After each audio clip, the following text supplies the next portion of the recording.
आता असं आहे की भारतीय जनता पार्टीमधून मी युवती प्रमुख म्हणून काम करत होते. त्यानंतर मी असं मला आलेलं की मला आणि माझ्या भावाला आम्हाला दोघांना तिकीट मिळणार BJPकडून. पण काही कारणामुळे युती झाली, त्याच्यामुळे आम्हाला एकच तिकीट मिळालं.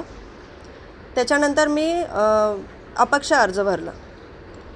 तर मला असं वाटलेलं की AB फॉर्ममधून माझं होऊन जाईल, पण तेही नाही झालं आणि मी उशिरा पोचले तिथे.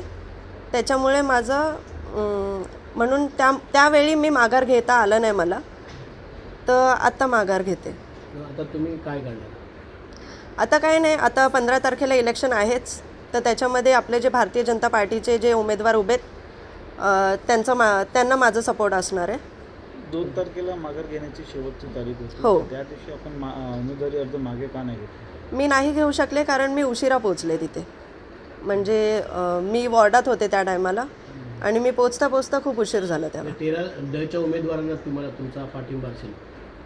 13 हो, पूर्ण म्हणजे फक्त 13 पूर्ण पॅनलमध्ये BJPमधून हां महायुतीमध्ये जे उभे आहेत त्यांना माझं सपोर्ट असेल.